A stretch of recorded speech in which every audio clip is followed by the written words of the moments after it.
con respeto. Si deseas ayudar a otros, empieza ayudándote a ti mismo. Sé bondadoso, sé humilde, deja el ego y las críticas destructivas.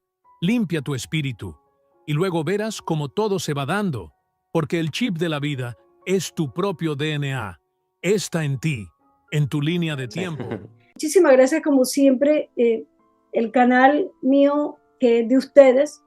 Así que hoy tenemos de invitado a una gran persona que ya ha hecho un recorrido larguísimo. Y en este recorrido, qué bueno traerlo en este mes, porque este es el mes en que deberíamos de abrir nuestra conciencia y estar más conscientes de que ya no somos solamente terrícolas viviendo afuera de la esfera, sino que hay diferentes razas, diferentes seres.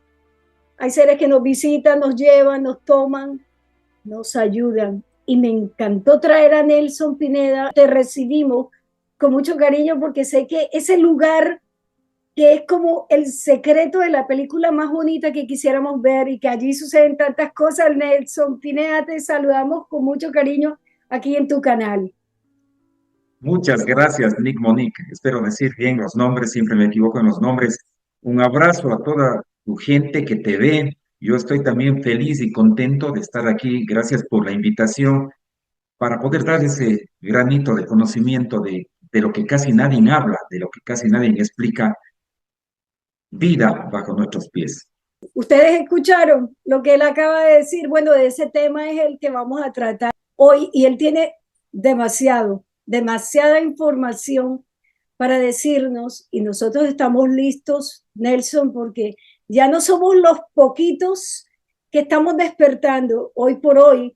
La situación a nivel planetaria nos ha hecho despertar, Nelson Pineda, así que el canal es tuyo. Listo. Vamos a ir por partes. Primero vamos a ubicarnos para que la gente entienda en dónde está. Vamos a hablar de un mundo intraterreno, de un mundo llamado la Cueva de los Tallos. Pero cuando me escuchen hablar de la Cueva de los Tallos, cuando empiece a desarrollar el tema, se van a dar cuenta de que hay muchas aristas, muchos subtemas que posiblemente queden ahí en el aire. Sencillamente voy a tocar en términos generales de esos subtemas, que es muy largo hablar de la Cueva de los Tallos. Con mucho cariño yo les voy a hablar, primero vamos a ubicarnos, después vamos a hablar de la historia de la Cueva de los Tallos, porque hay que saber cuál es su historia, cuáles fueron los personajes que estuvieron inmiscuidos ahí, personajes importantísimos como Neil Armstrong, por ejemplo, sí. Entonces, después vamos a hablar de mis experiencias, la primera vez que fui a una de las cavernas Tallos, de todas las cosas extrañas que nos pasaron bajo tierra. Y posiblemente al último hablemos de estos hermanos que viven en ciudades intraterrenas. Entonces, ubicación de la Cueva de los Tallos. Está en el país Ecuador, mi país Ecuador, en la mitad del mundo, en las selvas del Amazonas, en unas selvas hermosísimas, en unas montañas que se llama la Cordillera del Cóndor, ¿sí? Ahí están escondidas estas cavernas, diríamos así. Esa es la ubicación, en la provincia de Morona, Santiago. La historia de la Cueva de los Tallos. Aquí tenemos que nombrar al descubridor oficial, el señor Juan Morix Llanos, húngaro, nacionalizado también argentino. Este señor andaba buscando una cosa aparentemente descabellada, que era el origen del ser humano. Y anduvo por muchos países y era un erudito en muchas ciencias. Acuérdense de esto. Sobre todo era un lingüista. ¿Qué es un lingüista? Él estudió ciencias muertas, que se llama, lenguas muertas, lenguas primigenias del planeta Tierra. Sí, él era un versado en estas lenguas antiguas que casi ya nadie las conocía ni hablaba. Él lo conocía. Era un antropólogo, era un historiador, era, bueno, una serie de cosas. Juan Morix llega al Ecuador y le indican que él tiene que dirigirse a la selva del Amazonas, porque ahí va a encontrar algo de lo que él anda buscando. De esta obsesión que tenía, digámoslo así, Juan Morix, en el buen sentido de la palabra, que era un hombre honesto, un hombre tenaz, un hombre recto, un hombre honradísimo. Eso era Juan Morix, sí. Entonces, él se dirige a las selvas del Amazonas y se va a encontrar con la primera de las sorpresas de tantas cosas que empezaron a cambiar su vida.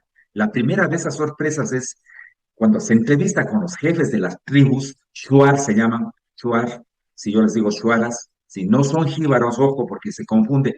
Aquí vamos a hablar de muchas cosas que son mentiras de la Cueva de los Tallos. Sí, vamos a decir clarísimo las cosas como son. 46 veces he estado en la cueva, 46 veces, sí. Entonces, no son íbaros, son shuar, esa es la etnia.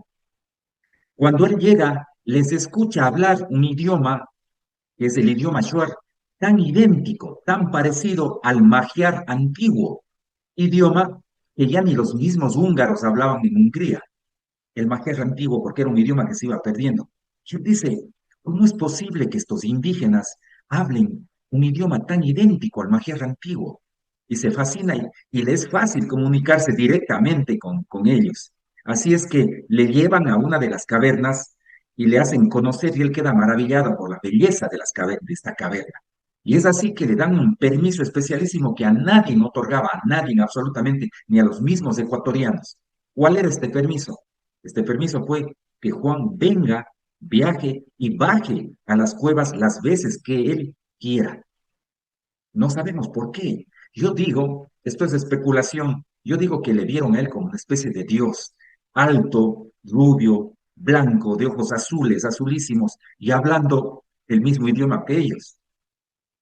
Entonces le dijeron, Juan, ven, ven, baja las veces que quieras, venga, conoce todas nuestras cuevas. Y es así que Juan, haciendo uso de ese permiso único, empieza a bajar a las cavernas y empieza a explorar. Y él dice que no es una caverna, son 7 cuevas, son 7 socavones, 7 cavernas. Una central y formando una especie de herradura las otras. Sí, entonces lo correcto es decir, las cuevas de los tallos, no la cueva de los tallos. Pero vamos a hablar en singular para poder simplificar las historias. Entonces, Juan empieza a viajar solo, entre comillas, a las cuevas y se establece en el Ecuador. Él se queda a vivir en la ciudad de Guayaquil. No, ahí vive y muchos años, y es más, allí mismo murió Juan Morix aquí en el Ecuador. Entonces empieza a irse y a viajar, empieza a explorar las cavernas, porque era un explorador, Juan.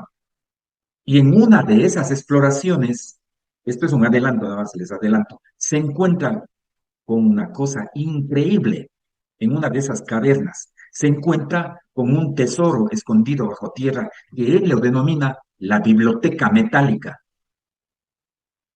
Solo les adelanto, esto es un adelanto nada más. ¿Qué sería la biblioteca metálica? Serían planchas enormes, sobre todo en el metal oro, con jeroglíficos, con símbolos, con una escritura muy antigua. Y como Juan era, que era, entre tantas cosas, era lingüista, logra, se da el trabajo de descifrar, no son 12 planchas, son cientos de placas o planchas, por eso le denomina la biblioteca metálica, escondida bajo tierra. Él logra descifrar todo esto, se da el trabajo, no sé qué tiempo le llevó, y va sacando las conclusiones y va descifrando. Y lo que dijo Juan fue tremendo, contundente, fue una cosa que conmovió al Ecuador, no solo al Ecuador, sino a los que escucharon esta noticia. Él dijo, perdón, que lo que está escrito allí, en esas planchas, en esas placas metálicas, es la verdadera historia de la humanidad y que lo que nos han contado a nosotros, las religiones, la parte científica, la parte histórica, es mentira, ¿sí? Eso dijo Juan. Juan, como era un hombre tan honesto, él quiso legalizar todo su descubrimiento. Y es así que busca un abogado en Guayaquil y le encuentra a la persona idónea, que fue el doctor Gerardo Peña Mateus, una persona que yo lo conocí, le entrevisté y murió recién hace 2 años. Entonces, él le iba contando todas las cosas y legaliza el descubrimiento que encuentra Juan Morris, lo hace legal, lo notaría. Y eso está notariado en una de las oficinas allí en Guayaquil. Todos los descubrimientos, todo lo que le iba encontrando, lo legalizó. Esto se forma un boom y sale fuera del Ecuador esta noticia en el año. Juan viene en 1962 más o menos al Ecuador y en 1964 da al mundo, indica este descubrimiento y escuchan otros personajes y escucha un tipo escritor que de ley le conocen ustedes, Eric von Däniken, famoso escritor que todavía vive. Llega a oídos de él que hay esta cosa dentro de las cavernas, este mega tesoro, y viaja él personalmente al Ecuador y se entrevista con Juan Morix. Viene al Ecuador. Cuando se entrevista, Y aquí voy a decir cosas también que no gustan a todos, pero es la verdad, es lo que yo sé, sí. Cuando se entrevista Eric von Däniken con Juan Morris, le dice, Juan, estoy maravillado de lo que usted cuenta, de lo que usted comenta, de su hallazgo, de encontrar esto bajo tierra. ¿Por qué no hace una expedición? Y Juan dice, ya hice una expedición, pero es una expedición pequeña con 12 personas, porque nadie me apoya, no tengo dinero, yo quiero hacer una expedición grande, con científicos, con geólogos, con espeleólogos, con gente inclusive que no sepa nada, con gente del pueblo, y que sean simples espectadores, para que sean testigos de lo que yo les quiero mostrar. Pero aquí vienen los engaños y la malicia de las personas. Este pillo, pillo, Eric von Däniken, sí, se aprovecha de Juan y le dice, Juan, hagamos un trato, hagamos un convenio. Yo le voy a conseguir el dinero. Usted deme unas pocas fotos, cuénteme todo lo que ha visto dentro de la cueva. Y yo me regreso con esa información. Voy a mi país, a Suiza, doy unas charlas y regreso con el dinero. ¿Qué le parece, Juan? Y Juan cae en la trampa de este mentiroso, de este pillo. Sí. Entonces, Juan dice, está bien, perfecto. Le cuenta todo, le da dos fotos, dos o tres fotos, sí. Y una de esas fotos es la que se tomó con él mismo en un camino que tenía tras árboles, sí. Se va este tipo y se desaparece el tipo. Y después de unos años, no sé exactamente de cuántos años, asoma escrito el famoso libro El oro de los dioses, diciendo, diciendo Eric von Däniken que él ha estado en la cueva, que él ha ingresado allí, que él ha visto la biblioteca metálica y que él ha tenido un sinnúmero de contactos y cosas extrañas dentro de la cueva. Y este libro se convierte en un bestseller mundial traducido a 25 idiomas, volviéndole multimillonario a Eric von Däniken. ¿Qué hizo este tipo? Robó, plagió la información que le dio de buena manera, de buena voluntad de él. Inclusive allí, pues Juan, o sea, le dio mucho coraje, muchas iras, y se van a Suiza con el doctor Gerardo Peña Mateus y para una demanda. ¿Quién les va a hacer caso a dos pobres individuos que llegan a esa ciudad? Nadie les tomó en cuenta, más gastaron el dinero en vuelos y todo eso. Eso es lo que pasó. Eso es una de las primeras cosas que pasó. Después llega a oídos de Stanley Hall. Stanley Hall. Este también viene al Ecuador, se contacta con Juan Morris, se vuelve a ser amigo, entre comillas, otra vez. Sí, y le dice, Juan, ¿qué le parece que usted nos lleve a conocer esas cosas? Hacen una especie de convenio y conversaciones, todo iba bien, hasta que al último le dice, Juan, todo está pactado, todo está hecho, le vamos a pagar muy bien, usted va a ser el guía principal de la expedición. Guía principal, dice Juan. No, señores, no, yo no soy ningún guía principal, yo tengo que ser el jefe de la expedición. Si yo les voy a llevar a conocer estos tesoros bajo tierra, lo que yo he visto, lo que he investigado, no, yo tengo que ser el jefe, yo tengo que comandar todo, como era lógico y no llegan a ningún acuerdo, inclusive se enemistan. Y estos tipos se van a su país de nuevo. Juan eh, quedó hasta ahí la situación con Juan. ¿Y qué crees que pasa?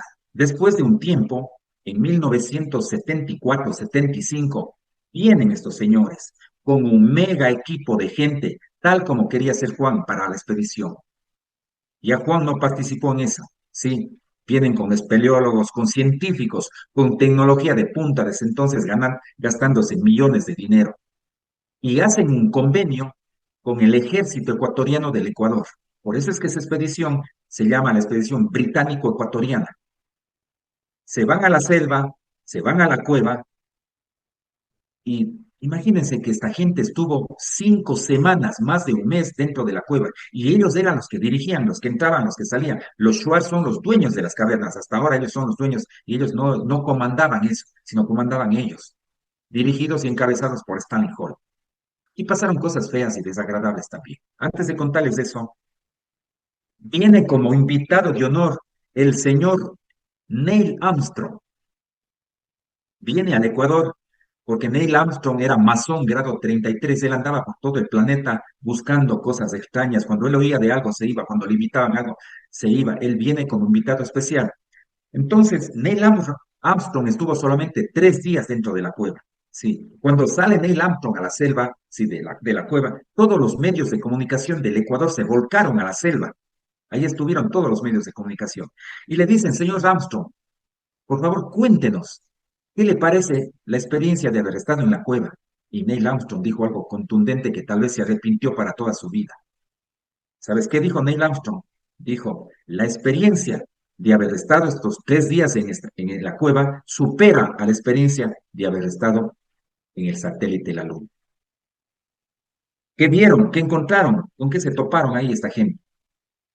Los últimos días, aquí viene la parte desagradable, los últimos días o el último día empiezan a jalar 4 baúles enormes, 4 cajas enormes, completamente embalijadas y selladas para que nadie vea. Los que estaban en la superficie, que era parte del ejército del Ecuador y los indígenas Shuar, dicen, ¿qué están sacándose ustedes, señores de la cueva? A ver, abran esas cajas, esos baúles, ustedes no pueden sacar nada de aquí. Y se forma una especie de trifulca, sí, allí. Pero ¿qué crees que pasó? A la final, nunca se abrieron esas cajas, nunca se abrieron esos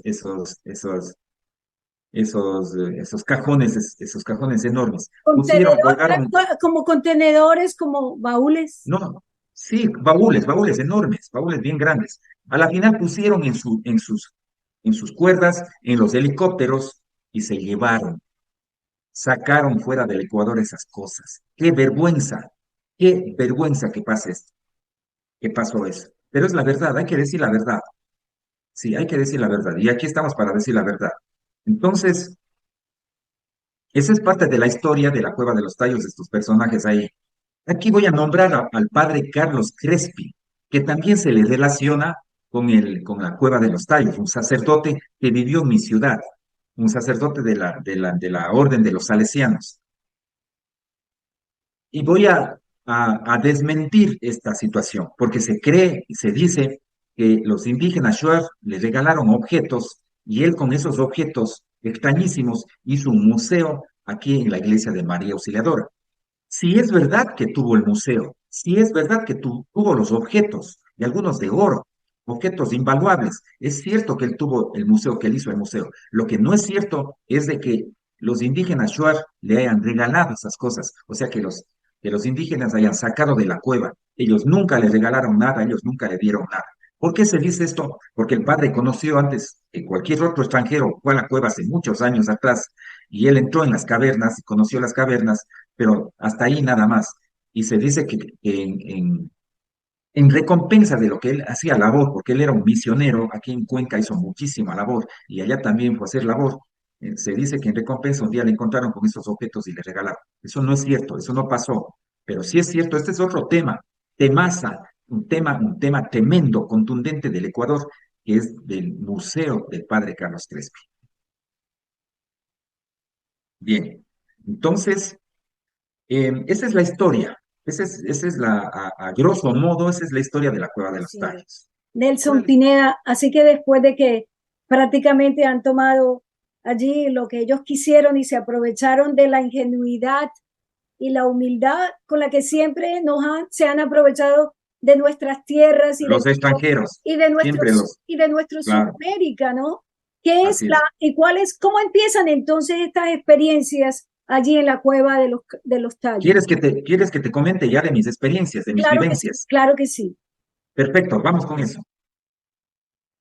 Nos vamos a remontar al año 2010, agosto del 2010.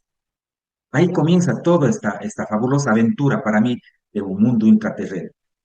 Te debo contar algo antes de esto, que yo soy un contactado también, porque vamos a hablar del tema del contacto ahora. Sí, yo soy antes de ser investigador y ufólogo, comencé como contactado.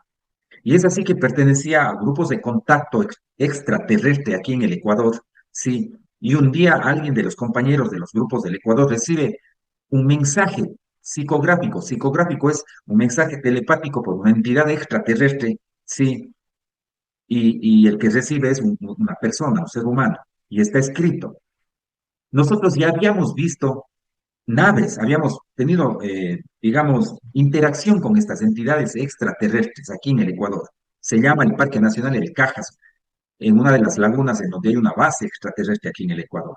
Y otras partes que hemos visitado, durante muchos años tuvimos interacción con ellos. Aunque todo esto suene descabellado, loco para algunas personas, lo es cierto. Yo tuve esas vivencias, no solo yo, sino mis compañeros, mucha gente hemos tenido esas vivencias aquí en el Ecuador. Cuando se recibe esa psicografía, ese mensaje psicográfico, se dicen ellos que 13 personas tienen que viajar a una de las cavernas Tayos. ¿Para qué? Para realizar unos trabajos y para contactarse con entidades intraterrenas, con seres intraterrenos. Entonces empezó toda esa situación aquí a nivel de los grupos, pero oh sorpresa, que estas entidades decían que ellos van a dar los nombres de las 13 personas que tenían que ir al viaje, que no todos podían ir, ¿sí? Y resulta que en otra psicografía estaba, entre esas 13 personas estaba mi nombre, Nelson Pineda. Entonces yo me quedé asombrado, sorprendido de cómo yo estoy ahí en esa lista. Yo era un perfil bajo, yo no sabía nada de estas cosas, pero era muy dedicado, era un tipo muy dedicado siempre yo, todo, sí. Venciendo una serie de obstáculos que se presentaron esas semanas antes de ir, estaba muy afectado de mi salud, estaba económicamente mal, se necesitaba dinero para el viaje y problemas familiares. Venciendo todos esos problemas, acudí al llamado, porque yo dije, tengo que irme, yo no sé por qué tengo que estar ahí, yo tengo que estar con mis compañeros. Y me fui. Nos fuimos, esas personas, y ingresamos en una de las cavernas que se llama la Caverna de la Unión, una caverna enorme, una entrada, una boca de 60 metros de diámetro y una caída de 80 metros de diámetro. Una cueva gigantesca, más grande que la cueva que estamos hablando, de la que han ido a las expediciones y se han hecho películas, que es la cueva de Coangos. Estamos hablando de la cueva de Unión. Estuvimos allí 4 días, nos pasó de todo, nos pasaron cosas extremas, cosas duras, cosas difíciles, pero al final logramos el objetivo. Nos contactamos, conocimos, les, nos pudimos tener una suerte de contacto con estas entidades intraterrenas esos días que estuvimos ahí. Entonces les voy a contar unas pocas vivencias de las mías, mis anécdotas, digamos, lo más contundente para mí, ¿sí? Porque cada uno de mis compañeros tiene anécdotas, tiene experiencias, ¿no? Inclusive nosotros escribíamos todo allí y se hizo un informe, está escrito un informe de todo lo que nos pasó esos 4 días. Para nosotros era nuestra primera vez, para otros compañeros ya habían ido 3 veces antes, pero esto fue una cosa contundente, tremenda. Cuando bajábamos poco a poco, durante horas, la gente descendía, sí, por las cuerdas, los indígenas nos hacen que bajemos a la cueva, sí, a pulso, aquí no hay maquinaria, aquí no hay nada, todo es a pulso, todo es natural. Cuando descendíamos, solo un guía nos acompañó dentro de la cueva. No, solo una persona, porque vamos, de acuerdo a la cantidad de gente, van más guías, y ahí debían ir 2 guías, 3 guías, pero resulta que solo un guía que se llama Ítalo, Ítalo, el guía Ítalo. Cuando aquí pasaban cosas extrañas, y yo después analizaba, pasó una cosa extraña en los números. Éramos 13, nos dijeron que eran 13, cuando estábamos ahí resulta que estábamos solo 12. Una compañera se había lesionado el tobillo y ella no pudo ir al viaje. Y ella ya se digamos, se excusó días antes y estábamos solo 12. Entonces yo decía entre mí, se equivocaron los de arriba en número, decíamos, no. Y resulta que cuando estábamos en la cueva nos contábamos y éramos 13. ¿Cómo? Si fuimos 12 y éramos 13. Ítalo era el 13º miembro, el indígena que no sabía nada, que participó con nosotros en todas las cosas que hacíamos, sin saber qué hacía él, pero él participaba. Claro, claro. Era el número 13, él era. Un número cabalístico además, 13 personas dentro de la cueva. Entonces, Ítalo nos contó mientras bajábamos que se ha caído un tigrillo. ¿Y qué es un tigrillo? Es una especie de gato grande ya salvaje. Y que ahora ese tigrillo que estaba bebé, ahora debe estar grande, debe estar peligroso. Y empieza una serie de bromas con el tigrillo y el tigrillo y el tigrillo. Cuando estábamos ya en la base durmiendo, sí, se inundó la selva y empezó a caer una catarata de 80 metros, se inundó la cueva. Queríamos salir inclusive nosotros de la cueva, pero no pudimos, no había cómo. Tuvimos que refugiarnos en otro lugar alto de la cueva allí para que el agua no nos haga daño. Sí, y ahí yo me tapaba, no sé cómo le llaman allá, acá le llamamos poncho de aguas, una cosa que te cubre todo para la lluvia, con capucha. Poncho Poncho, de aguas poncho, poncho, en poncho de otros agua. lados le llaman capa, capa le Claro, llaman en claro, Argentina, claro. Sí. ya, digamos poncho de aguas.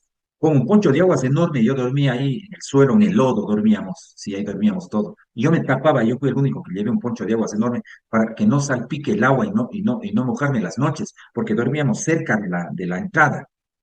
Pero resulta que una de las madrugadas yo sentí que algo se posó encima del poncho de aguas. Yo dormía tapado toda la cabeza, todo el cuerpo y empezó a caminar, sentí unas pisadas, sentí peso, pisadas, me asusté muchísimo y lo único que yo pude decirme es el tigrillo, es un animal, es el tigrillo. Sí, y yo sentí como el tigrillo caminaba así lentamente encima de mi cuerpo. Después de unos minutos, eso duró como unos 3, 4 minutos, yo me asusté mucho y después alcé el poncho de aguas así y para alertarles a mis compañeros que dormían más allá y les conté lo que había sentido, lo que había así. Y ellos me dijeron, busquemos las huellas y no había huellas en el puente de aguas, no había huellas en el piso, no había huellas en ningún lado. Entonces mis compañeros me convencieron de que lo que me había pasado había tenido una pesadilla con el tigrillo. Pero eso no queda ahí. En otro momento, en otro día que estábamos en la caverna, el indígena Ítalo dice, vámonos por este túnel. ¿Quién quiere acompañarme por aquí? Y solo se van 4 de mis compañeros, nosotros estábamos haciendo otro tipo de trabajos. Se van ellos y, oh sorpresa, encuentran las pisadas del tigrillo. No, pisadas frescas del tigrillo. Van siguiendo las pisadas del tigrillo y se acaban las pisadas del tigrillo y asoma una pisada, entre comillas, de una persona de un pie enorme. No, Tenemos fotos de eso nosotros, ellos tomaron fotos, pero no era solo 2 huellas, eran muchas pisadas. claro. O sea, la pisada del tigrillo se transforma en otra cosa. Se asustan mis compañeros, se asusta el mismo indígena Short, y es la única explicación que se da, no. Dice, seguramente es Arutam. Arutam es el dios de los Shuaras, pero es un dios que tiene una especie de metamorfosis. Sí, Claro. porque ellos creen que Arutam se puede convertir en una planta, de ahí en un animal, de ahí en una persona. Sí, entonces dice, es Arutam y después de lo que ya se tranquilizan, van siguiendo esas pisadas durante bastantes metros y terminan en una laguna interna que hay donde se hizo el trabajo último y el trabajo más importante la última noche que estuvimos ahí. Cuando regresan mis compañeros, nos cuentan al resto del grupo y yo me quedé pensando, lo que yo viví no fue una pesadilla. Bueno, nosotros utilizamos la herramienta que se llama de la meditación. Sí, mediante esta herramienta nosotros podemos contactarnos con otras realidades, con otras entidades, con los hermanos extraterrestres. También esa misma herramienta sirve para contactarse con entidades intraterrestres. Sí, utilizamos todo el tiempo la herramienta de la meditación. ¿Qué hace la meditación? Sube nuestro estado vibratorio, nuestro rango vibratorio sube y por eso es que estamos listos como una especie de antenas para captar todo. Sí, eso hace la meditación, entre otras cosas, entre cientos de cosas más que hace Claro, claro. la meditación. Ya. Utilizábamos todo el tiempo dentro de la caverna, siempre a oscuras, apagamos nuestras linternas y meditando en silencio. En una de esas meditaciones, yo empecé a escuchar como un canto, como un cántico, muy lejano. Y yo pensé que me estaba imaginando. Yo dije, ese es producto de mi imaginación, eso no es cierto, no. Como un canto, como una especie de los cantos gregorianos de esos monjes que cantan así ese tipo de canciones. Pero ese cántico se iba haciendo cada vez más fuerte. Y yo ya no me quedaba ninguna duda, era como que si una docena de seres nos estaban rodeando a todo el grupo mientras estábamos meditando, y ellos estaban cantando, esa Claro, especie de cántico gregoriano. Sí, yo dije, wow, eso no es producto ya de mi imaginación, ya el cántico es contundente. claro. No, se acaba la meditación, no, se acaba la meditación, y Pedro, que es mi compañero de la ciudad de Cuenca, mi querido amigo, somos amigos desde los 14 años hasta ahora, somos amigos. Pedro me codea y me dice, Nelson, ¿tú escuchaste los cantos gregorianos? Y yo le digo, Pedro, sí, tú también escuchaste, sí. Y César, que estaba al frente de nosotros sentado, dice, ¿ustedes también escucharon? Sí. Wow, los tres escuchamos. Y claro. yo les digo, como para corroborar, les digo, yo escuché los cantos al final de la meditación, así fue. No, yo les digo, ¿ustedes qué horas escucharon? Escuchamos al final de la meditación. Sí, Fue una más de las manifestaciones de estas entidades, porque estas entidades intraterrenas pueden manifestarse de varias claro, formas, de muchas formas, claro. de formas que nosotros ni siquiera nos imaginamos. Audibles, visibles, de tacto, de todo, con huellas, con transformaciones de tigrillo a pisada, o sea, de muchas formas. En otro momento, en otra parte de la caverna, estábamos haciendo meditación. Y yo empecé a ver mentalmente, cerrados los ojos, como unos rostros de energía de color fucsia. Era como esa carita feliz que te ponen en la escuela, así, así idéntico. Sí, sí. Unos ojos y una sonrisa, así como una cara feliz, una cara, pero eran como tres rojos. Yo pensé que me estaba imaginando a sí mismo, pero abrí los ojos y cuando abrí los ojos les vi proyectados en una roca a 6 metros de donde estábamos nosotros sentados meditando. Y yo me quedé así sorprendido, no me dio miedo, me quedé como extasiado viéndoles. Y estaban ahí esos rostros. Yo digo que era una proyección holográfica. Claro, claro. Y después, no solamente vi yo, sino en otro momento, en otro día, un compañero contó que había visto una figura holográfica, así mismo, del mismo color, que había aparecido y desaparecido de un ángulo de la caverna. Todo esto nos iba pasando, todo esto nos iba sucediendo a los 4 días. Pero para mí lo más contundente es esto que te voy a contar. Para mí lo más contundente es esto. Es la información que nos dieron estas entidades intraterrenas. Se comunicaron a la final telepáticamente con nosotros. Se comunicaron. Cuando hacíamos meditación, perdón, empezaron a comunicarse. Sí. Y también se comunicaron conmigo y me mostraron como en una pantalla cómo fue su historia, partes de su historia. Y aquí te tengo que decir que la Atlántida, ese famoso continente que antes se creía que era una fábula, un mito, una leyenda, existió. Y los padres de estas entidades intraterrenas que aún habitan ahí abajo fueron los atlantes. Bárbaro. Ellos, los que están ahora, ya no son atlantes, sino son neoatlantes porque ha pasado muchísimo tiempo, muchísimos años, como 12.500 años. Este tema de la Atlántida tiene que ver con la Cueva de los Tallos, pero es un tema ya es larguísimo, se podría hacer otro programa para hablar solo de la Atlántida. Sí. Entonces te comento que esta información nos dieron estas entidades, nos mostraron que los padres de ellos fueron los atlantes, me mostraron cómo fue parte del diluvio, porque se formó un diluvio en la Atlántida y hubo una catástrofe en el planeta Tierra.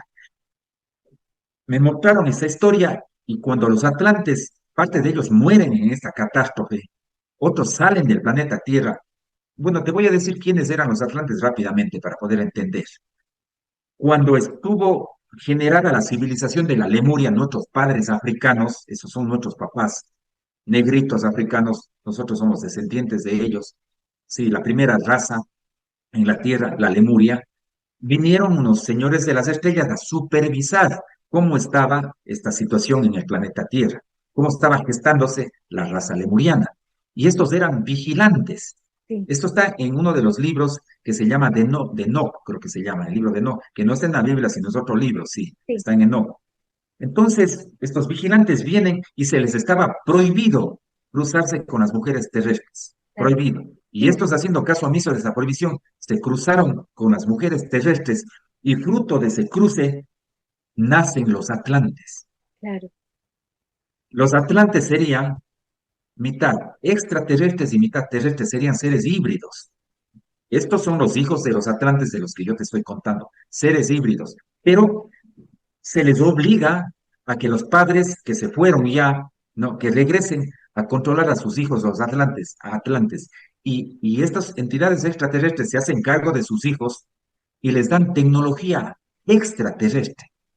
Los atlantes manejaban tecnología extraterrestre en la Atlántida. Por eso es que pudieron construir esta mega ciudad, Claro. sí, que era en realidad un archipiélago, no era un continente. Y manejaban, esto es una cosa de locos, los atlantes hace más de 12.500 años manejaban armas nucleares. Imagínate. Esta es la historia que nos contaron estos seres intraterrenos. Sí. Esta es partes nada más de la historia que nos iban contando ellos, nos iban diciendo.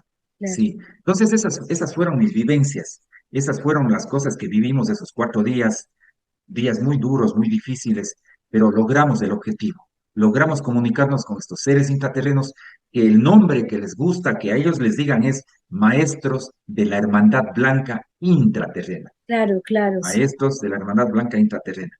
¿Por qué se denominan ellos así? Porque dicen ellos que aprendiendo de los errores de sus padres, de los atlantes, de los problemas que se dio en la Atlántida, de los problemas que se dio en la superficie, de muchos problemas y la catástrofe esta del diluvio universal, ellos se volvieron seres bondadosos, buenos, sabios, y se quedaron a apoyar al planeta Tierra y a los seres humanos. Ese es uno de los objetivos. Ahí tienen algunos otros objetivos de estas entidades intraterrenas. Ay, yo no sé ustedes que están escuchando, yo estoy encantada porque estoy como cuando un padre le cuenta esto a los niños, ¿no? Y muchos de ustedes a lo mejor están pensando lo mismo que yo, pero esto me fascina. Nelson, y trasladándome afuera en la superficie, ¿por qué a nosotros se nos ha ocultado toda esa civilización tan desarrollada con Excelente pregunta. con una inteligencia tan avanzada? Ujú. Corazón e inteligencia, las dos cosas son. Mira, te voy a explicar esto. Aquí hay dos cosas contundentes, pero sobre todo la una. Las élites, el sistema que le llamo yo y las élites negativas, son las que quieren controlar el planeta Tierra. Yo hablo mucho de las élites todo el tiempo. Estos seres humanos que quieren controlar y quieren hacer lo que les da la gana en la Tierra. Estos son los creadores de las guerras, estos fueron los que crearon la pandemia, estos son los creadores de los virus y bacterias, de muchas cosas negativas que pasan en la Tierra. Estas élites saben al dedillo, conocen al dedillo todo este tema. Ellos saben muy bien, conocen, ellos me podrían venir a darme cátedra a mí que según la gente yo soy un experto en esto, pero ellos me podrían dar cátedra a mí, porque conocen todo, todo lo que hay bajo tierra.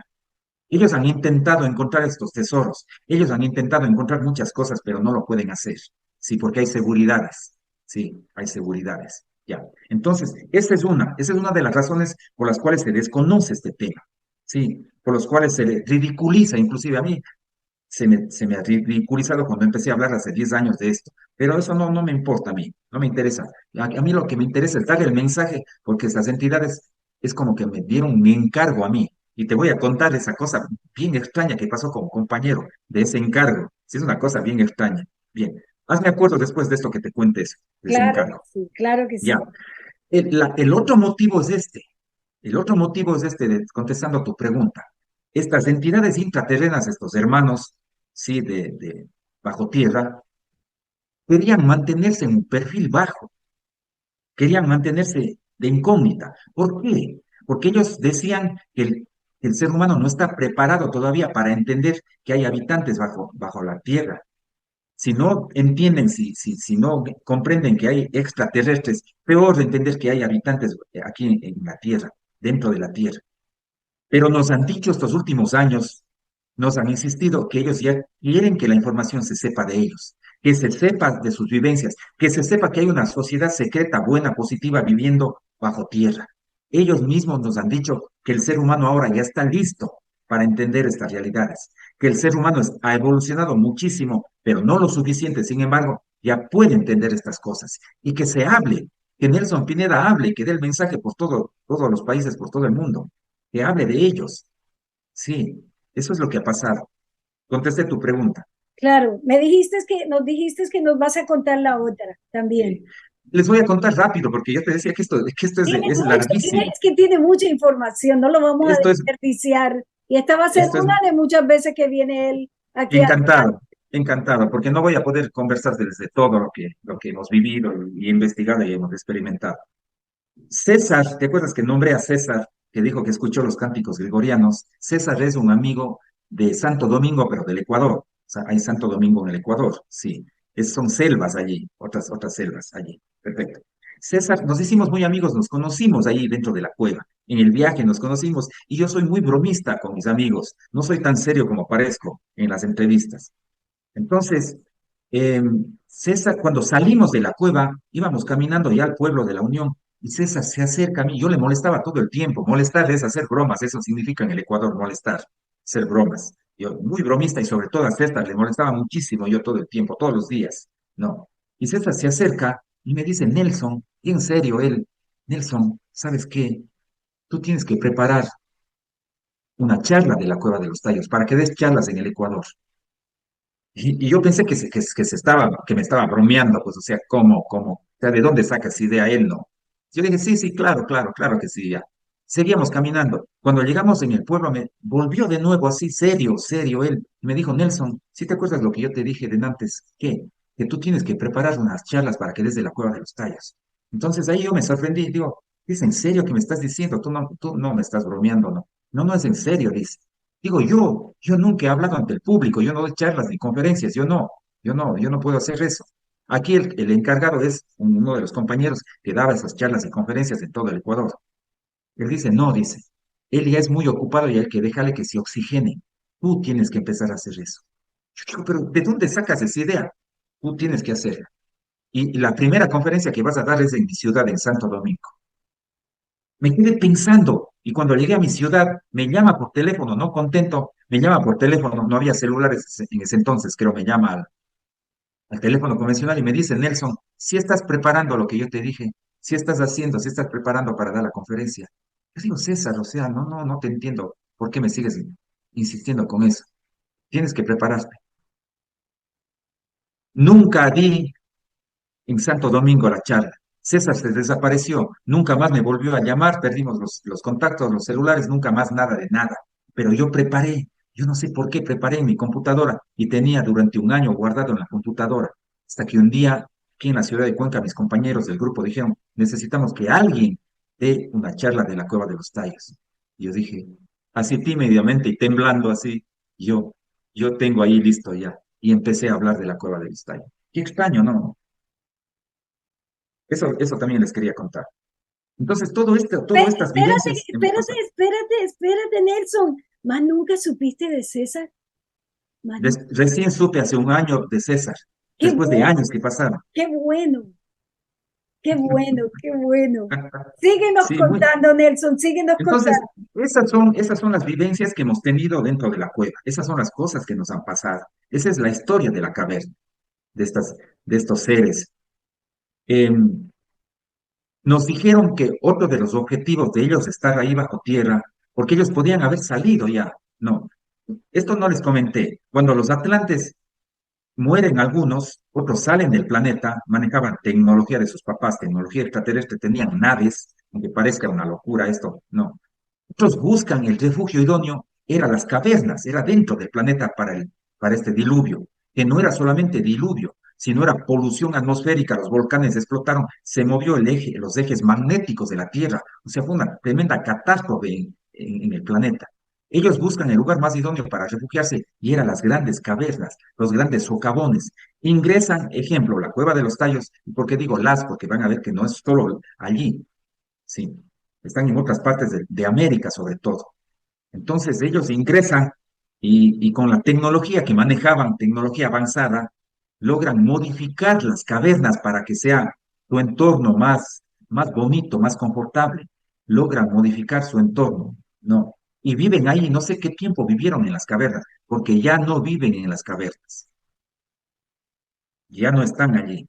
Pero se Claro, quedaron bajo tierra porque ellos podían haber salido ya cuando pasó el diluvio, digamos, los sí, atlantes, podían haber salido de nuevo. No, no, ellos se quedaron ahí a formar una sociedad, a sí. vivir en ciudades intraterrenas.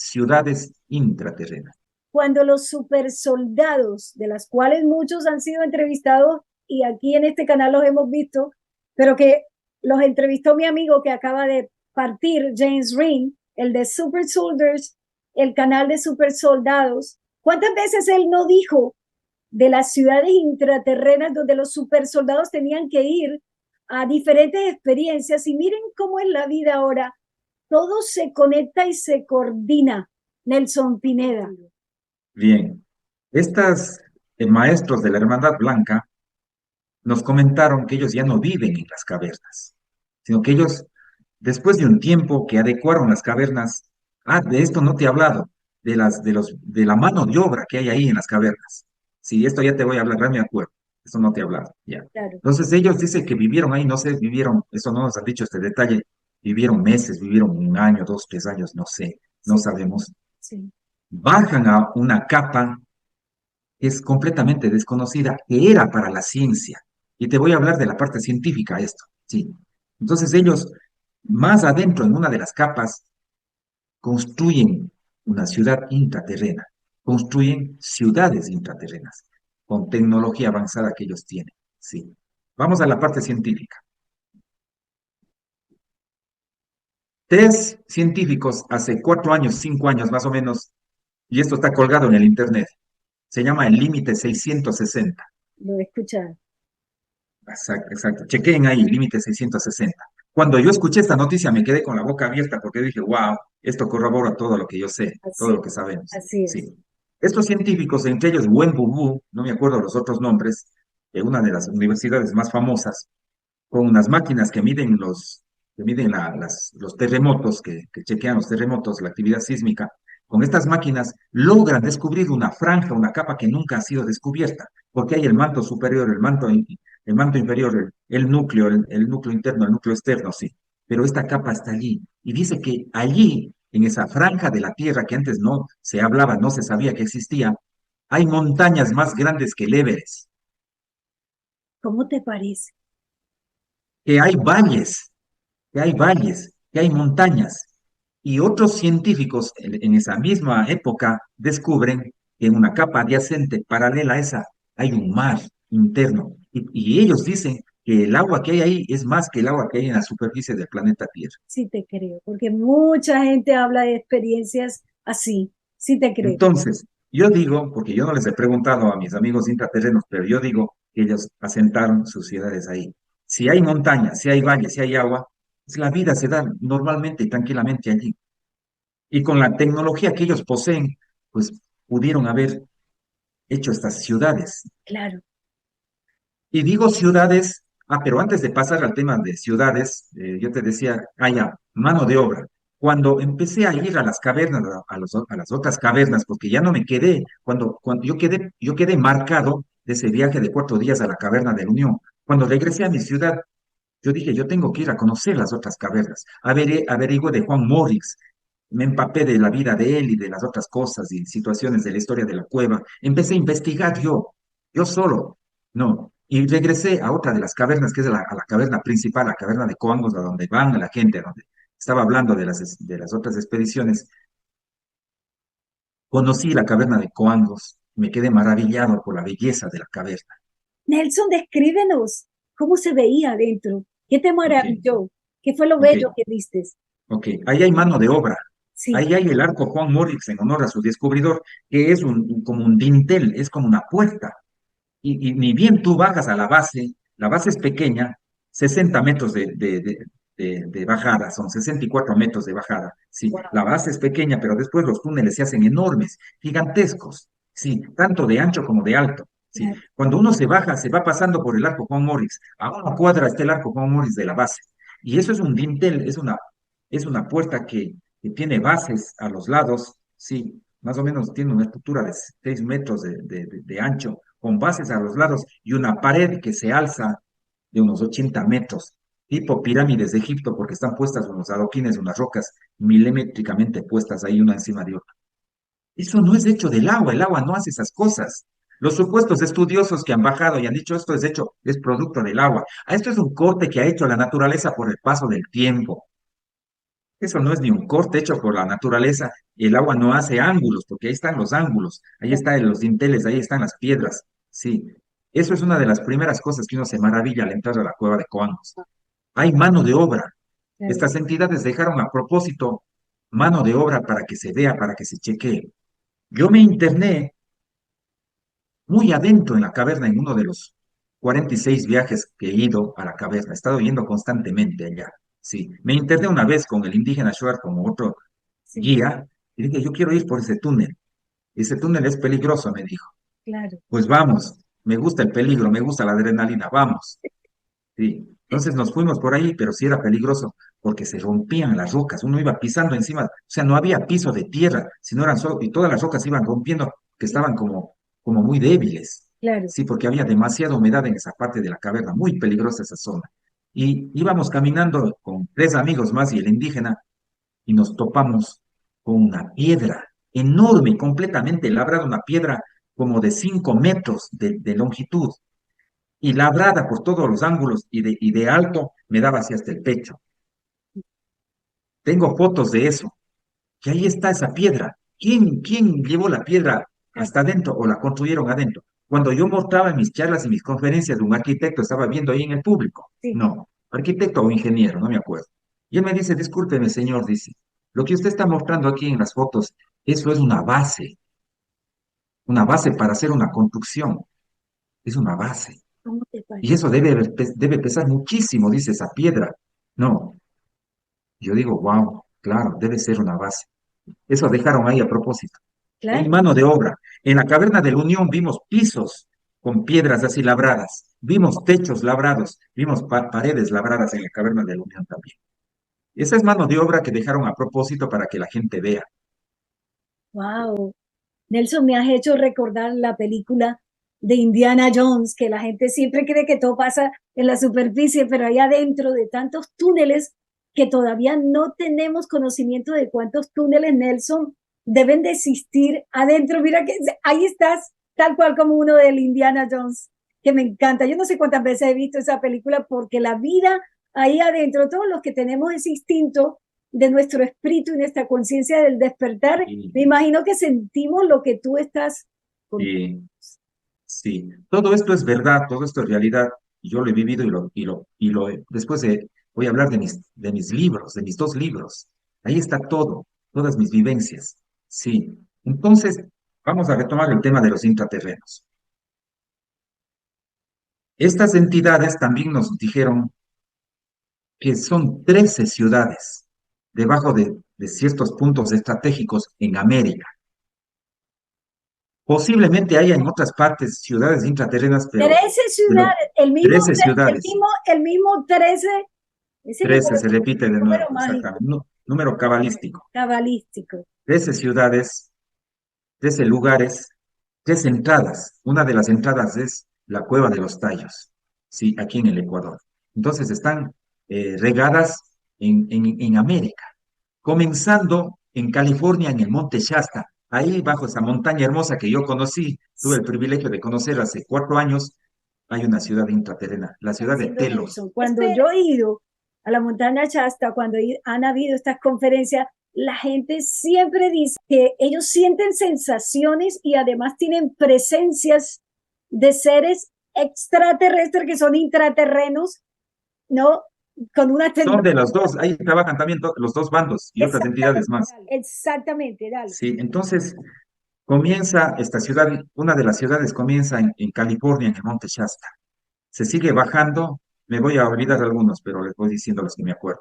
Eh, Se sigue bajando a México, al Valle de las Siete Luminarias. También estuve allí, sí, estuve hace 3 años en México, en el Valle de las Siete Luminarias. En Centroamérica también hay una ciudad intraterrena, creo que es en Guatemala. Sigues bajando a Venezuela, bajo el monte Roraima, esa montaña gigantesca, está una ciudad intraterrena. Bajas a Colombia, en la laguna de Guatavita. Vienes a Ecuador, en la Cueva de los Tallos. Bajas así en Argentina, en Brasil, en las selvas del Roncador. Sí, entonces hay 13 ciudades. La última queda en el polo sur, en la Antártida. Esa es la última ciudad intraterrena. Sí, están ahí diseminadas en América. Posiblemente haya también en Europa, en España. No, posiblemente sí. Yo desconozco, pero yo no sé. No puedo hablar de esas, pero, pero sí puedo hablar un poco de las ciudades intraterrenas que estas entidades construyeron. Ellos ya viven allí. Ellos viven en una sociedad llena de amor, de armonía, llena de comodidad. Como su nombre lo indica, pues son maestros de la Hermandad Blanca, se volvieron seres amorosos, seres sabios.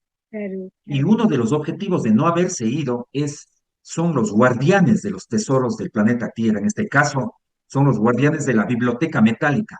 claro, Y no solo de la biblioteca metálica son los guardianes, sino son los guardianes de un museo que existe ahí en otra de las cavernas. De esto no les he contado. Un museo natural que hay ahí. Y hay representaciones de seres humanos, así como estatuas de muchos seres humanos. Hay representaciones de animales conocidos y de animales desconocidos. Hay representaciones de muchas cosas. Está un museo ahí. Eso está en una de las cavernas. La biblioteca metálica sigue estando en una de las cavernas.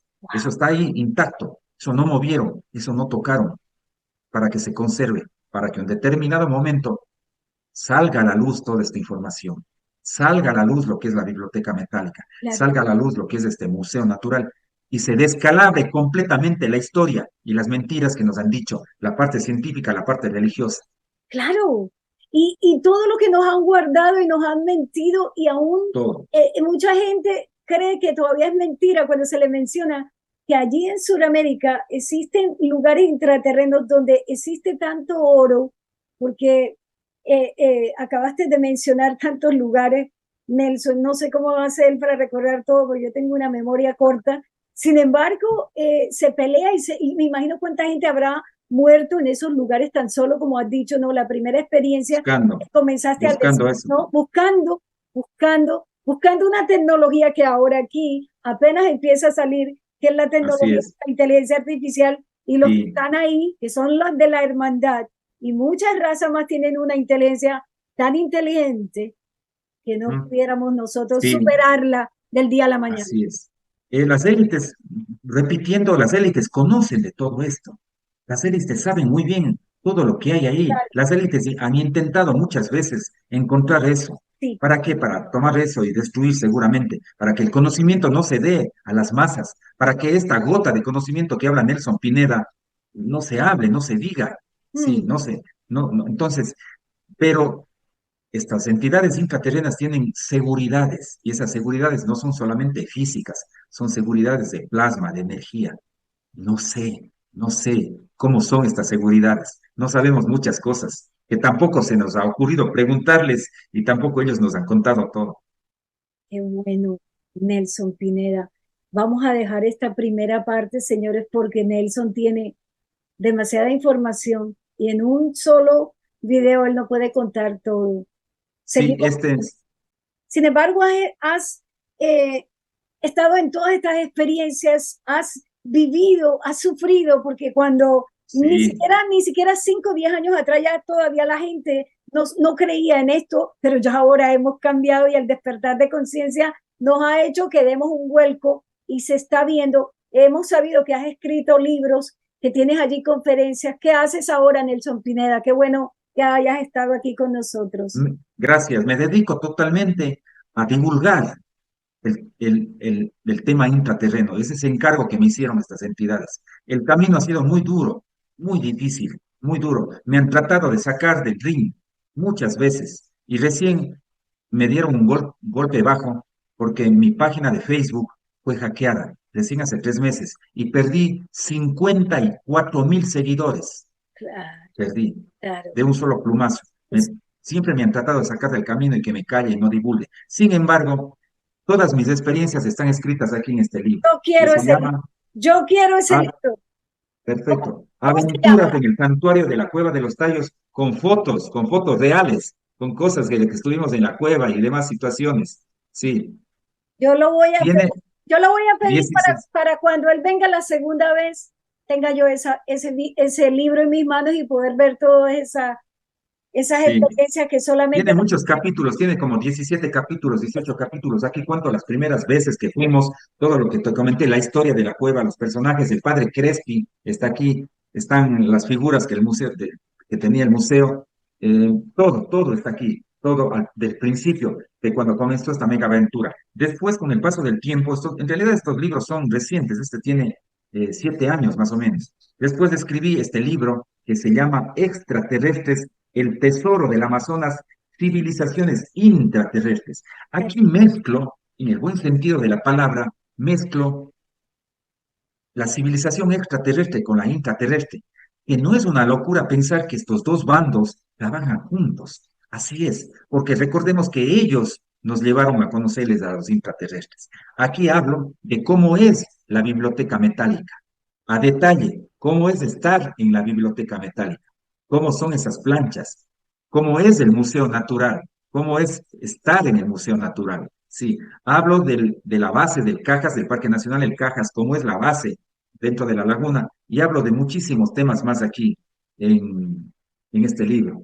Sí, aquí hablo a detalle de cómo es el mundo, cómo es una ciudad intraterrena, cómo sería la ciudad intraterrena, los detalles de la ciudad, cómo es esta sociedad que vive bajo nuestros pies de los hermanos de la maestros de la Hermandad Blanca. Todo está plasmado en este libro, en este Nelson, segundo libro. Nelson, ¿dónde lo compramos? ¿Lo encontramos en Amazon o Solo yo los envío los libros físicos a cualquier país y nada? también los libros digitales. Entonces, Sí, entonces, entonces, dale a la gente, por favor, en este momento nos claro, les están doy la escuchando información, para les doy la para que información. Nelson dé la Sí, información de dónde pueden Y, y, ustedes y pedir. este último libro, antes de darles la información, Ah, recién hace 2 meses, La Tierra, planeta de superhombres.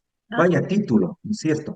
Aquí hablo que nosotros formamos parte de un experimento, claro. que los hermanos de las estrellas nos crearon a nosotros, que Dios no metió la mano directa, sí. ¿Y cómo es formar parte de este experimento y de las capacidades que tenemos todos los seres humanos, de las mega capacidades que tenemos en nuestro cerebro y en nuestro corazón? Hablo de Jesús, de ese gran ser que vino a ser en la tierra y que forma parte del contingente extraterrestre también de Jesús. Hablo de muchos temas aquí importantísimos. Les doy mi información. Me pueden encontrar en las redes sociales, en Facebook como Nelson Pineda Brito. Ponen Nelson Pineda Brito en Facebook y me encuentran. Me encuentran en mi canal de YouTube, ufólogo Nelson Pineda Brito. Y mi número para otros países con el signo de más 593 99 49 67 019. Signo de más 593 99 49 67 019. Estaré listo, estaré presto para enviar mis libros, para enviar mi información en mis redes doy charlas de estos temas de la Cueva de los Tallos, muestro las cosas que nos van pasando de los viajes, todo el tiempo hacemos un programa por semana, a veces 2 programas por semana en Facebook y en YouTube.